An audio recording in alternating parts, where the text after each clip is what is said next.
Nutrition Hero Podcast. Igniting both the art and the science of functional medicine. Here's your host, Dr. Brad Watts. Welcome to the Nutrition Hero Podcast, ladies and gentlemen. Thank you for tuning in today. Thank you for being back with us here in the program.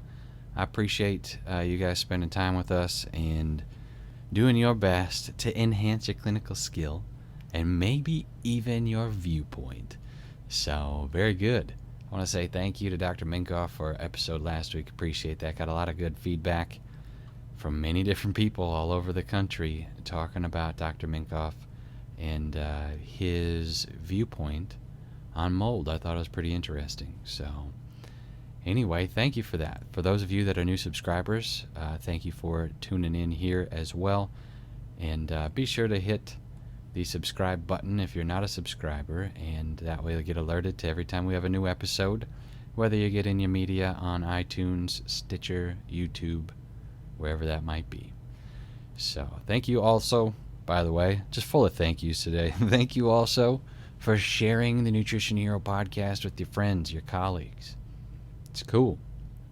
It's fun to see our reach expanding, and it's a kind of a fun process. So, all right. Well, today what I want to do is I want to talk about something that's near and dear to my heart, something that is a bugger for a lot of clinicians around the country, and that's serving patients that have Hashimoto's.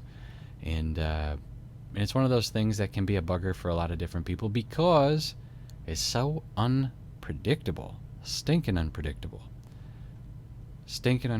When you're treating patients and not quite sure of the mechanism, and so you're asking them about their symptoms and all the stuff associated with it, goodness, right? You're setting yourself up for failure right from the get-go with these patients, because how they feel, thyroid patients, autoimmune patients, how they feel can change on a dime.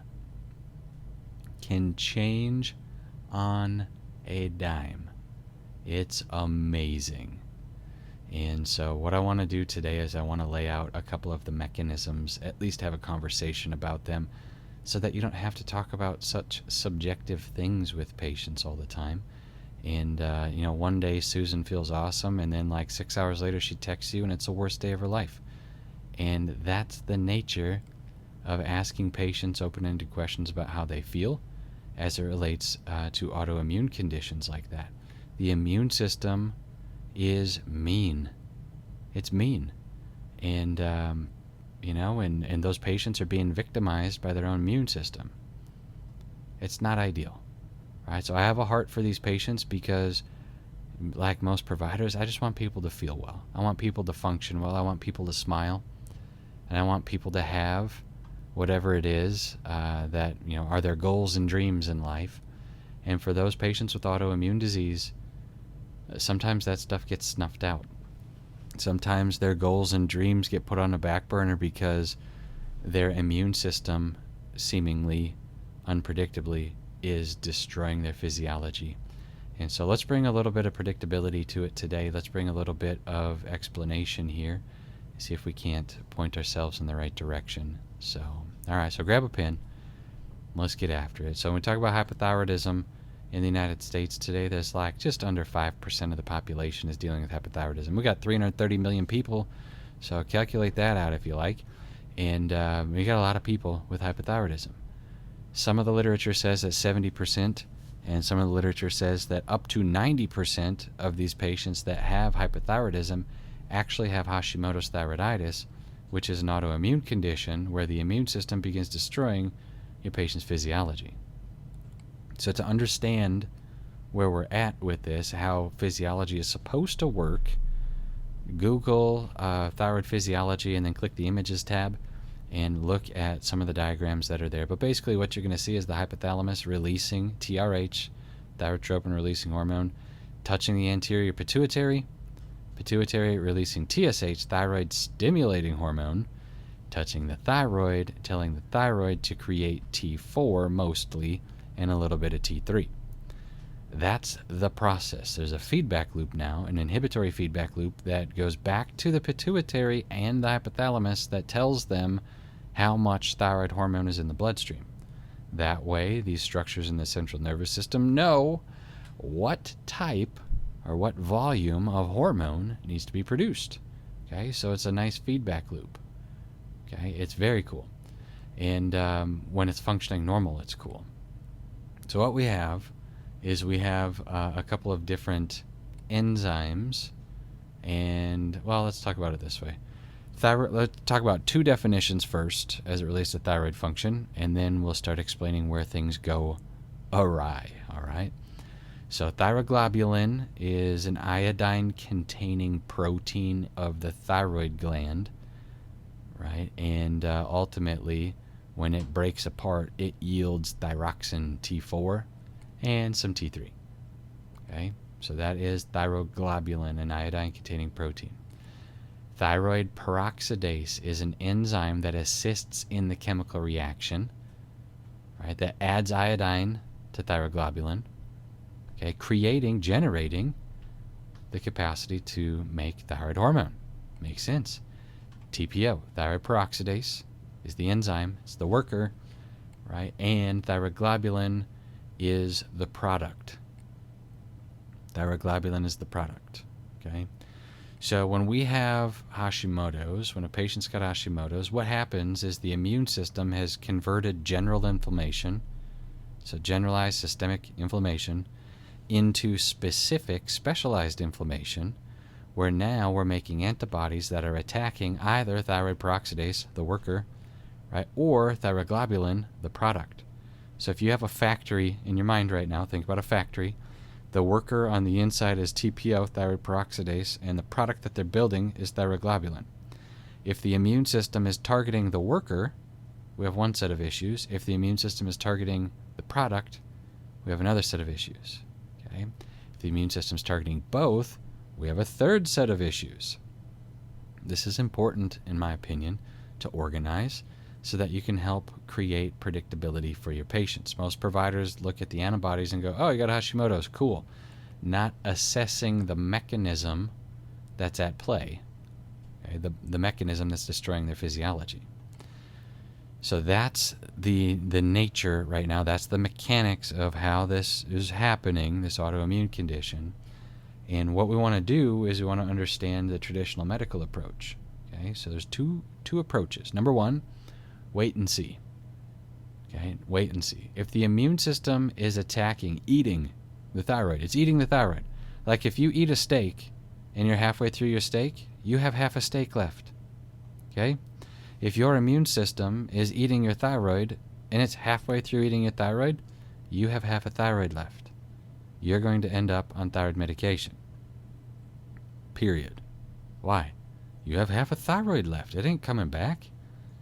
Okay, so there are a lot of people in the marketplace that are like, yes, your thyroid can regrow and it's awesome and I'm going to get you off of thyroid medication. No, you're not. It ain't happening. Okay, in my opinion. So I've been treating autoimmune patients for 11 years and thousands and thousands of labs, okay, for other providers, etc. I have not once seen thyroid function go into hypothyroidism and then come out of it and be normal. Oh yes, it'll come out of it, but usually that's a problem with the immune system as well. Okay, so follow me on this.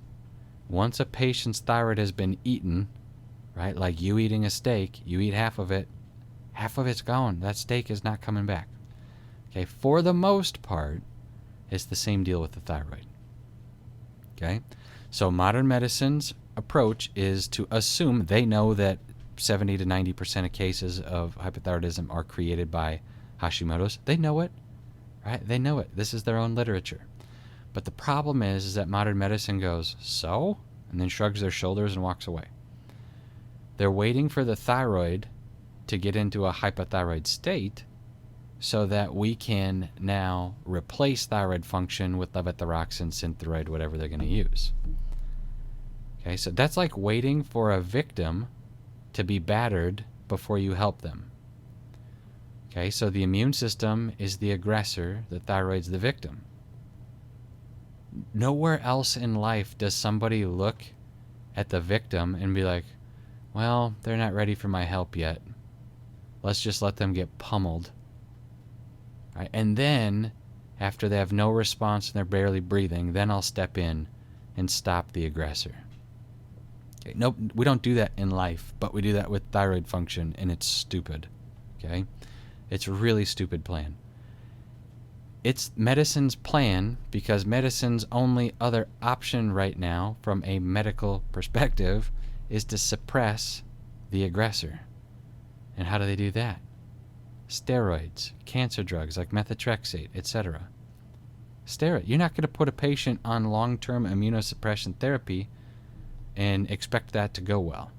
Especially in 2020 and 2021, right? You got like the big pandemic cruising around, and now you have, Susan here that is on immunosuppression therapy because doctors are trying to get her thyroid to not be destroyed. Right? And so, Susan going to survive? No. She's going to get destroyed by that virus. Okay? And so, ultimately, most medical providers opt to just wait and see. And once the thyroid's been destroyed, then they go ahead and replace function. And here's the issue, though. The immune system doesn't stop at one target tissue. Okay, so generalized inflammation because you've been eating too much bread or garbage food that's not compatible with your physiology. Too much of that food has been going in for too many years. Too much air that's toxic you've been breathing for too many years. Too much water that's toxic, got trash in it you've been drinking for too many years. And now our lifestyle and environment have created an inflammatory response in our physiology that's generalized inflammation, innate inflammatory response, okay? That innate inflammatory response specializes over time. So Th1 activity ends up developing Th17 activity, and we end up with antibody responses to different specific tissues. Maybe it's not thyroid disease for you and your patients. Maybe it's rheumatoid arthritis. Maybe it's MS. Maybe it's Crohn's. Maybe it's colitis, something like that. Okay, maybe it's autoimmune diabetes. But general inflammation has become specific, it's become specialized. Okay, and now your immune system's picking on a tissue. Okay, so medical providers are like two things. Medicate the victim. Okay, wait till it's been victimized so much that it can't function, now replace function. Or suppress the aggressor. Right, neither of those are great options because of the side effects associated with them. Right, if you're going to just let it ride, that patient's lifestyle and their genetics are going to turn into more autoimmunity. That's a crappy situation. Right? While people might live a really long time and just feel terrible with Hashimoto's, sometimes it's worse. Patients won't live a really long time, right? Because they have MS or something worse than that. And so I think it's irresponsible for providers to look at those two mechanisms and be like, well, that's all we got, shrug their shoulders and walk away. When ultimately everybody on the planet knows that lifestyle and genetics over time are going to give you chronic disease outcomes, for better or worse. It's going to be chronic disease or chronic health, one or the other. And so our job as functional providers is to control for the lifestyle factors, control for the alcohol intake, for the mold that the patient's breathing in, for the heavy metal in their water, for the mercury in the fish that they're eating, for the organ dysfunction that they have, okay, for the lack of detoxification skill that they have. Our job is to control for those things, right, by creating a wedge that consists of nutrition and environmental measures, and we start to harness the body's ability to heal and move it in the right direction. Right? Essentially what we do is we organize a lifestyle so we stop pouring gas on the fire so that we stop causing Th1 activity, right? Which means that we're going to stop funding Th17 activity, which means that you have a calming down of that autoimmune mechanism for your thyroid patient. Stop pouring gas on the fire. Okay, hopefully this makes sense.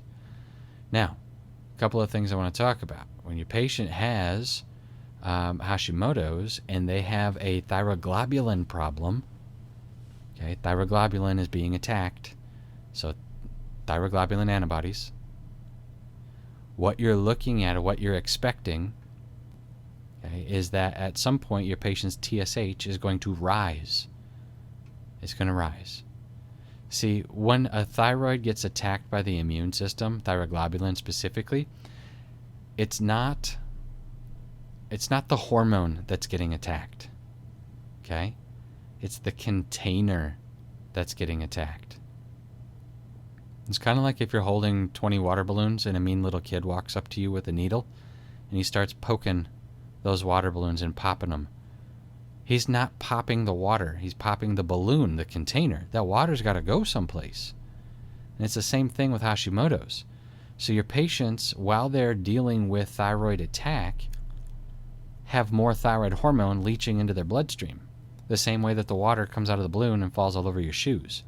Except in this instance, the immune system is popping, for lack of a better analogy, popping the thyroid gland, right? The product that's in the thyroid gland, rather, causing destruction, okay? And that hormone leaches into the bloodstream. Okay, so get this. So if you slow down the thyroid attack because we stop pouring gas in the fire stops destroying your thyroid to the extent that it was,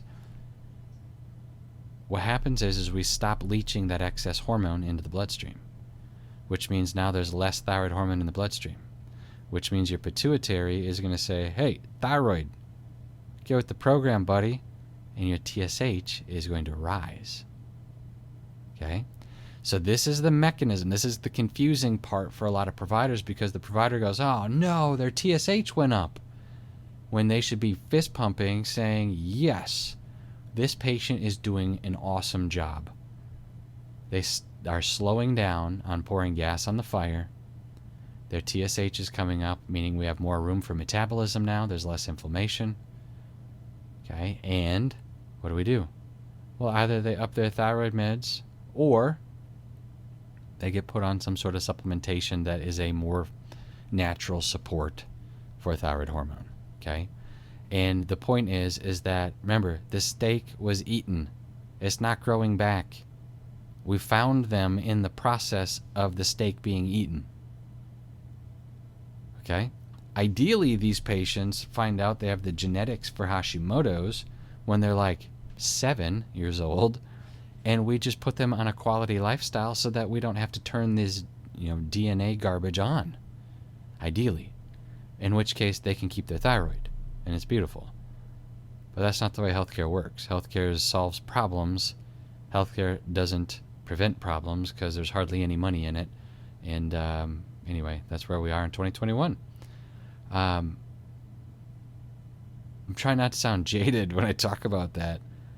But, I mean, I've just looked at so many cases and seen so many people bulldozed by medicine that, pulls on your heart for them, and you try to do your best, and sometimes you can help them and sometimes you can't. Right? But it doesn't change the fact that your heart bleeds for these people. So, anyway, if we look at that mechanism, the Hashimoto's mechanism, and the patient does not have thyroglobulin antibodies, let's say they just have TPO antibodies to the enzyme, the worker is being attacked, not the product, right? And not the building that they're in. But the worker itself is being attacked, the enzyme that is allowing some of the addition, right, that adds iodine onto the thyroglobulin, that addition. If we slow down the attack on a TPO-based Hashimoto's, patient, their TSH might not go up, right? Why? Because we might not be decreasing thyroid hormone production. Okay, so get this. When the worker is being attacked, it doesn't necessarily mean that the thyroid is producing excess thyroid hormone, like that mean little kid story, needle being, popping the balloons. Okay, follow me on this. It just means that the worker is being incapacitated. The factory still works. Right? And it's not 100% of the thyroid peroxidase that's being destroyed. The factory still works. We're still making the product. Right? It just might not be optimal. Okay? So you slow down the thyroid attack, stop pouring gas on the fire. The fire stops destroying TPO, thyroid peroxidase. Now we have more workers. What happens in this scenario? TSH comes down. TSH comes down. Why? Because now there's more workers producing more hormone. Okay, so follow me on this. So this is a different Hashimoto scenario. And it's beautiful to understand the difference between the two, because if you're only expecting TSH to go up and it doesn't, you're going to be like, what is this person doing? They're cheating on their diet. Oh, they're drinking Miller at night, right? When they should be drinking water. I can feel it. Why? Because their TSH didn't go up. Well, if they have TPO antibodies, right, their thyroid stimulating hormone is likely to go down when you stop the attack on the TPO. Why? Because now there's more workers in the warehouse creating more product, thyroid hormone. Okay? So you just got to understand the difference between the two. All right. And now what if you have TPO and antithyroglobulin? Okay, then we kind of got a version of both. A version of both. TSH might stay the same, and the patient's like, I feel so much better, but their TSH is the same. Right? That would be like a 50-50 split between the enzyme attack and thyroglobulin attack. It's almost never 50-50, but you get the idea. Okay? So you just got to have a working knowledge of what's happening here so that you can assess the mechanism with your patients. 1, to help them. 2, so you're not frustrated. And 3, it allows us to have some predictability in what's going on here. Okay? So anyway, so hopefully you're following the mechanism here. Ultimately, we got to stop Th1 activity from fueling Th17, from destroying your physiology. The best way to do that is to live a lifestyle that's compatible with health and healing. That means less booze, less grain, less mold, less metals, okay? Less watching the news, less stressing out about things, right? Controlling for mechanical, chemical, and psychological stressors, and smiling a little bit more. Watch some more cat videos on YouTube or whatever it takes for you to laugh. Okay? So, gotta do it. Gotta do it. All right. Anyway, hope you guys appreciated a little bit of a walkthrough on some functional programming with Hashimoto's. But I just wanted to walk through that map with you today. Got a lot of questions on it recently, and so there you go. Okay? All right. Thank you for tuning in to this quick episode of the Nutrition Hero Podcast. Catch you guys later.